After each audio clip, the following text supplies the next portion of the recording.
తండ్రి, గురువు, దైవంకు మీరిచ్చే నిర్వచనం. నా దృష్టిలో అన్నిటికంటే ముఖ్యమైన వాళ్ళు తల్లి, తండ్రి, గురువు. ఎందుకంటే వాళ్ళు జన్మనివ్వడం వల్లనే మనము ఒక ఉన్నత స్థాయికి రావడం జరిగింది. ఆ విధంగా రావడం అంటే తల్లిదండ్రులు గురువు కంటే ఎక్కువగా పూజించడం అనేది నా దృష్టిలో గొప్ప విషయంగా నేను భావిస్తాను. విద్యార్థి దశ నుండి ఉపాధ్యాయ దశ వరకు పాఠశాలలో మీరు నేర్పించిన పాఠాలు ఏంటి?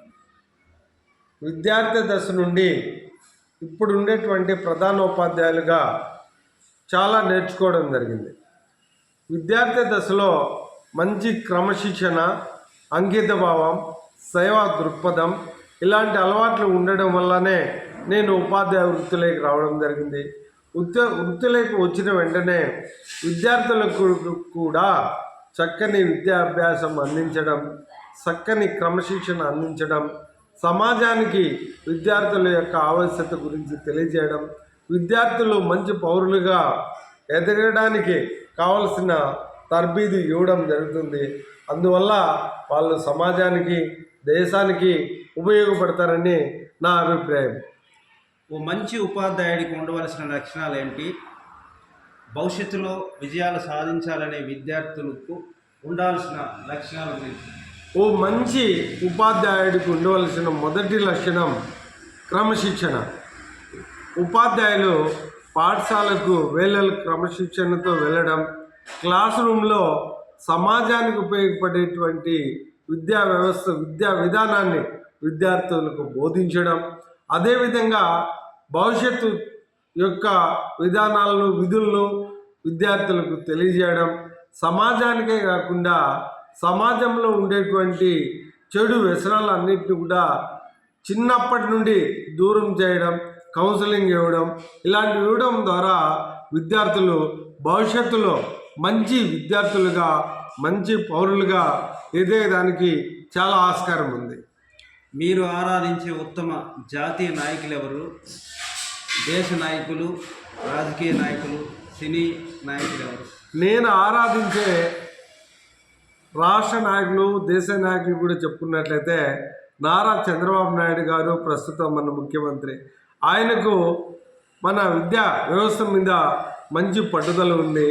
ఆయన ముఖ్యమంత్రి అయినప్పటి నుండి 94, 95, 2000, 2002, 2003, 2018 ప్రస్తుతం ఈ డిఎస్సీల ద్వారా అనేక మంది ఉపాధ్యాయులు తయారు చేసి సమాజానికి అభివృద్ధికి, అదేవిధంగా పోలవరం కానీ, అమరావతి కానీ రాష్ట్రంలో అన్ని అభివృద్ధి కార్యక్రమాలు చేపట్టడంతో మంచి విజనరీ ఉండేటువంటి నాయకుడిగా మన ముఖ్యమంత్రి నాకు మంచి ఆదర్శంగా ఉంటాడని తెలియజేస్తున్నాం. విద్యార్థుల తల్లిదండ్రులు ఒత్తిడిని అధిగమించడానికి మీరిచ్చే సలహా సూచనలు ఏమిటి?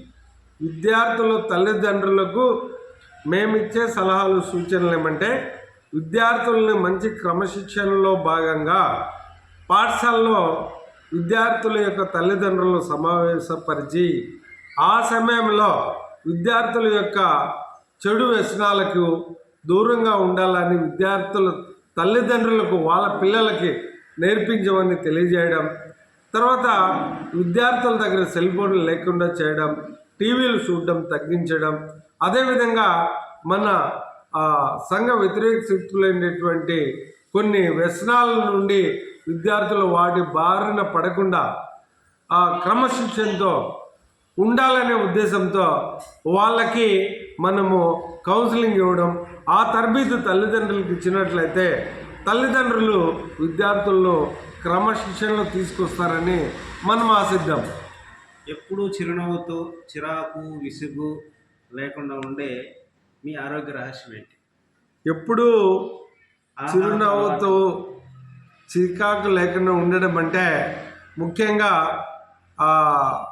పాఠశాలలో ఉండేటువంటి విద్యార్థుల్ని, ఉపాధ్యాయుల్ని, తల్లిదండ్రులను అందరినీ కోఆర్డినేషన్ చేసుకొని పాఠశాల అభివృద్ధికి, సమాజ అభివృద్ధికి, అన్ని అభివృద్ధికి పాటుపడాలని వాళ్ళతో ఎప్పుడు చిరునవ్వుతో పలకరిస్తూ చేయడం వల్లనే మనకు అందరితో ఆప్యాయంగా ఉండడం వల్లనే ఈ చిరునవ్వు, సహనము, ఓపిక అనేటివి వస్తాయని నా అభిప్రాయం. అదేవిధంగా ఆహార విషయంలో కూడా మంచి పౌష్టిక ఆహారం తీసుకోవడం, అది మనం తీసుకోవడం కాకుండా విద్యార్థులకు అందించడం మంచి లక్షణంగా నేను భావిస్తాను. మీరు నచ్చే మీకు స్ఫూర్తినిచ్చే మార్గదర్శి ఎవరు? నాకు మెచ్చే మార్గదర్శి వచ్చి శ్రీ నందమూరి తారక రామారావు గారు. ఎందుకంటే కొన్ని పౌరాణిక సాంఘిక చిత్రాలలో సమాజాన్నిలో విద్యార్థుల యొక్క పాత్ర గురించి, అదేవిధంగా సమాజాన్ని అభివృద్ధి పరచాలంటే ఏ విధంగా నడుచుకోవాలనేటువంటి మంచి లక్షణాల గురించి మన ఎన్టీ రామారావు చక్కగా వివరించడం జరిగింది. కాబట్టి మనకు ముఖ్యంగా ఎన్టీ రామారావు అంటే చాలా మంచి అభిప్రాయం ఉంది. మీరు వృత్తిలో రాణించడానికి మీకు తోడ్పాటు అందించే వ్యక్తులు ఎవరు? నాకు వృత్తిలోకి రావడానికి తోడ్పడినటువంటి మంచి వ్యక్తి అంటే జగన్మోహన్ రెడ్డి సార్ గారు 10th క్లాస్లో మాకు విద్యాబోధన చేసే సమయంలో సమాజం పట్ల, మనకుండేటువంటి విధి విధానాల పట్ల, అంకిత భావం పట్ల, ఉపాధ్యాయ వృత్తిలో ఉంటే మనకు సమాజానికి సేవ చేస్తామనేటువంటి విధానాలు మాకు నేర్పడంతో మనము ఈ ఉపాధ్యాయ వృత్తిలోకి రావడం జరిగింది. కాబట్టి ఆయనే మనకు 100% స్ఫూర్తిదాత అని చెప్పుకోవచ్చు. మీ జీవిత లక్ష్యం ఏంటి, ఆశయాలు? నా జీవిత లక్ష్యము నా రిటైర్ అయిన తర్వాత ఖచ్చితంగా పాలిటిక్స్లోకి వెళ్ళాలనేటువంటి ఆలోచన ఉంది. కాబట్టి రిటైర్మెంట్ తర్వాత మన రాజకీయాలకు చేరాలనేటువంటి విధానాన్ని కొనసాగించదలుచుకున్నాను. నేటి యువత విద్యార్థులు దుర్వ్యసనాలకు బానిసలు కాకుండా ఉండాలంటే మీరు ఇచ్చే సలహా సూచనలు ఏంటి? మనము నేటి యువత దుర్వ్యసనాలకు పాల్గొనకుండా ఉండాలంటే విద్యార్థి దశ నుండి మంచి క్రమశిక్షణ, మంచి ఆహారపు అలవాట్లు, మంచి విధి విధానాలు ద్వారా వాళ్ళని ఈ వ్యసనాల నుండి దూరం చేయొచ్చని నా అభిప్రాయం. బాగా తృప్తినిచ్చి సంతోషాలు మిగిలాయి అన్న పాఠశాల ఇది. నేను ఈ పాఠశాలకు రాకముందు జిల్లా పరిషత్ ఉన్నత పాఠశాల మేలచెరువులో పనిచేయడం జరిగింది.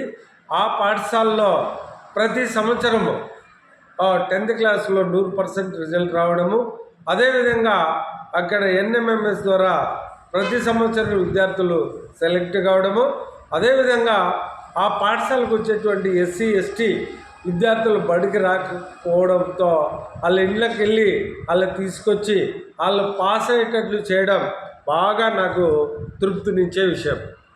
ఒక ఉపాధ్యాయుడిగా, రాజకీయాలలో ఆసక్తి ఉన్న నాయకుడిగా, మంచి భర్తగా, తండ్రిగా సంతోషం కలిగించిన అంశాలేంటి? నేను ఉపాధ్యాయుడిగా మా పిల్లలు ఉన్నత చదువులు, పెద్ద అమ్మాయి MBBS ఈ సంవత్సరం కంప్లీట్ అవుతుంది. రెండో అమ్మాయి SRM యూనివర్సిటీ అమరావతిలో బీటెక్ 4th ఇయర్ కంప్లీట్ అవుతుంది.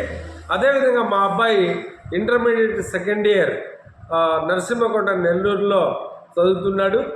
నేను ఉపాధ్యాయ వృత్తి పట్ల చక్కటి విధానాలు అవలంబించడం ద్వారానే మా పిల్లలు కూడా మంచి క్రమశిక్షణతో ఉన్నత చదువులు చదువుకోవడానికి చాలా ఆస్కారము నాకు వచ్చింది. అదేవిధంగా నా భార్య అన్ని విధాల నాకు సహకరించడం ద్వారా మనము సామాన్య కుటుంబం నుంచి ఒక ప్రధానోపాధ్యాయుల వరకు వచ్చినటువంటి అన్ని విషయాల్లోన తోడ్పాటు ఇవ్వడంతోనే నేను ఈరోజు ఒక ప్రధానోపాధ్యాయులుగా ఉండడం జరుగుతుంది. ఆమె సహకారం ఎప్పటికీ మరవలేనిది. అదేవిధంగా రాజకీయాల్లో కూడా నేను ప్రస్తుతం ప్రధానోపాధ్యాయులుగా ఉన్నాను. పోస్ట్ రాకముందే 2000 సంవత్సరంలో 1999 సంవత్సరంలో పీలేరు ఎమ్మెల్యేగా కూడా కంటెస్ట్ చేయడం జరిగింది. ఇప్పుడు కూడా కొన్ని ప్రయత్నాలు చేయడం జరుగుతూ ఉంది. కానీ భవిష్యత్తులో రిటైర్మెంట్ తర్వాత మంచి రాజకీయ నాయకుడిగా పోవాలని ఎదగాలని కోరుకుంటున్నాను. అందరి సహకారం ఉంటే ఇది కూడా సాధించగలనని ఒక ప్రగాఢ విశ్వాసం నాలో ఉంది. ఇప్పటి వరకు మీ ఆధ్వర్యంలో పేద కుటుంబాలకు, నిరుపేద విద్యార్థులకు సహాయ సహకారాలు ఏమిటి? నేను ఉపాధ్యాయ వృత్తిలో జాయిన్ అయినప్పటి నుండి చాలామంది విద్యార్థులు ముఖ్యంగా ఎస్సీ ఎస్టీ విద్యార్థులకు పుస్తకాలు లేని వాళ్ళకి పుస్తకాలు కొనివ్వడము, బుక్కులు లేని వాళ్ళకి బుక్కులు కొనివ్వడము, అదేవిధంగా యూనిఫామ్ లేనటువంటి విద్యార్థులకు యూనిఫామ్లు కొనివ్వడము, ఎవరైనా 10వ తరగతి ఎగ్జామ్ ఫీజు కట్టలేని విద్యార్థులకు ఫీజులు చెల్లించడము, అదేవిధంగా ఈ పాఠశాలలో కూడా మన అందరి విద్యార్థులకు ఉచితంగా ఐడెంటిటీ కార్డులు ఇవ్వడము, అదేవిధంగా పాఠశాలలో అన్ని పనులకు ఏ పాఠశాలలో పనిచేసినా అన్ని అభివృద్ధి కార్యక్రమాలకు నా నుండి తోచిన సహాయం అందించడం నా ప్రథమ కర్తవ్యంగా భావించి పాఠశాల అభివృద్ధికి కృషి చేయడం నా వృత్తిగా భావిస్తున్నాను. ఉపాధ్యాయ సంఘాలు ఐకమత్యంగా ఉండాలంటే మీరేం చేస్తారు?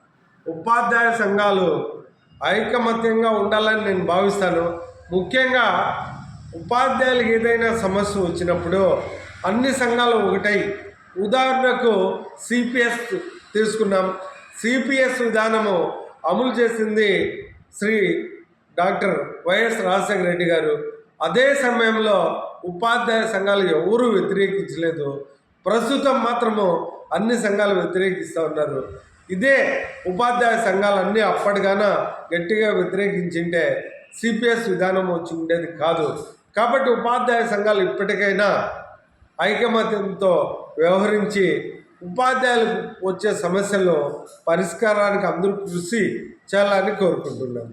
మీ చిన్ననాటి ఇప్పటి వరకు ఉన్న స్నేహితులు ఎవరు? 2 జ్ఞాపకాలు. నా చిన్ననాటి స్నేహితుడు పెద్దపురపల్లిలో 6th నుంచి 10th వరకు చదువుకునే సమయంలో సుబ్రహ్మణ్యం రాజు అనే అతను మంచి మిత్రుడు. నాకు ఆ పరిస్థితుల్లో ఆ 3 పూట్ల ఆహారం తినే స్టేజ్లో లేని సమయంలో నాకు పెన్నులు, పెన్సిళ్ళు ఏది కావాలన్నా కూడా సుబ్రహ్మణ్యం రాజు నాకు అందించేవాడు. ఆయన తోడ్పాటు ఇప్పటికి కూడా మరవలేనిది. ఇప్పటికి కూడా మంచి మిత్రుడు. ప్రస్తుతం బెంగళూరులో మంచి పారిశ్రామికవేత్తగా స్థిరపడ్డాడు. ఇప్పటి వరకు మీరు అందుకున్న ఉత్తమ ప్రశంసలు, అవార్డులు, రివార్డులు? నేను ఇప్పటివరకు 10th క్లాస్లో మంచి రిజల్ట్ రావడంతో మన జిల్లా కలెక్టరు, మన పిఓ గారి ద్వారా చాలా ప్రశంసా పత్రాలు అందుకున్నాము. ముఖ్యంగా నేను జిల్లా పరిషత్ ఉన్నత పాఠశాల సంగనపల్లి గుడిపల్లి మండలం పనిచేస్తున్నప్పుడు జిల్లా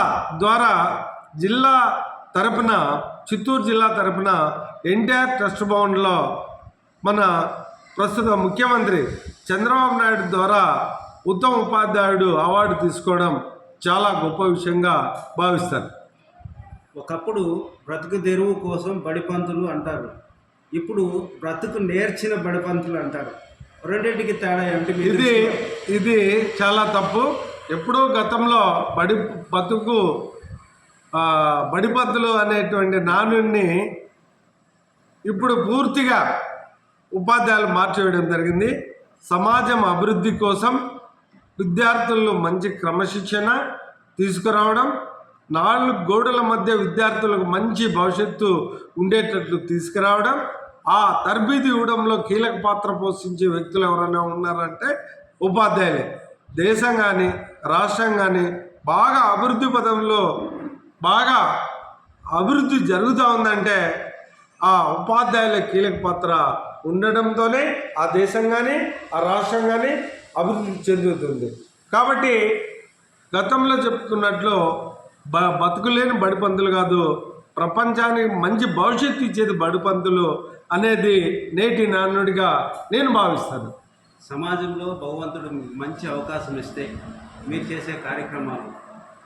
నాకు సమాజంలో దేవుడు మంచి అవకాశం ఇస్తే పేదరికాన్ని పూర్తిగా నిర్మూలించేదానికి పాటుపడతానని, అదేవిధంగా దుర్వ్యసనాలైనటువంటి మద్యపానాన్ని పూర్తిగా నిషేధిస్తామని, అదేవిధంగా డ్రగ్స్ మాఫియాన్ని పూర్తిగా అరికడతామని, సమాజంలో విద్యార్థులతో పాటు దేశంలో ఉండేటువంటి పౌరులందరూ అభివృద్ధికి పాటుపడతానని నా ఆశయం. సార్, రాబోయే ఉపాధ్యాయ దినోత్సవం సందర్భంగా మీ ఆధ్వర్యంలో చేసే సేవా కార్యక్రమాలు. మా పాఠశాలలో రాబోయే ఉపాధ్యాయ దినోత్సవాన్ని పురస్కరించుకునే ఉపాధ్యాయుల పట్ల విద్యార్థుల యొక్క గౌరవాన్ని పెంపొందించడానికి పాఠశాలలో శ్రీ సర్వేపల్లి రాధాకృష్ణన్ గారి ఆ జయంతిని పురస్కరించుకునే పాఠశాలలో వ్యక్తిత్వ పోటీలు, అదేవిధంగా వ్యాసరచన పోటీలు, అదేవిధంగా డ్రాయింగు, వీటి ద్వారా మన ఉపాధ్యాయులకు ఉండవలసిన లక్షణాలన్నింటినీ పెంపొందించేటట్లు విద్యార్థులకు తెలియజేస్తూ బహుమతులు పాఠశాల తరపున ప్రదానం చేస్తానని తెలియజేస్తున్నాను. సార్, మీ భవిష్యత్తు ప్రణాళిక కార్యాచరణ గురించి. నా భవిష్యత్ కార్యాచరణ ప్రణాళిక గురించి ఉపాధ్యాయ వృత్తిలో ఇంకా మనకు సర్వీస్ ఉంది, చాలా డెవలప్మెంట్ చేయాలని ఆశ ఉంది, చేస్తామని తెలియజేస్తున్నాను. అదేవిధంగా విద్యార్థులని దేశానికి రాష్ట్రానికి మంచి పౌరులుగా తీర్చిదిద్దేదానికి నా శక్తి వంచన లేకుండా కృషి చేస్తానని తెలియజేస్తున్నాను. ధన్యవాదాలు సార్. ఉపాధ్యాయ దినోత్సవం సందర్భంగా మీకు శుభాకాంక్షలు తెలుపుకుంటూ. Thank you sir, thank you very much. Okay sir, thank you sir.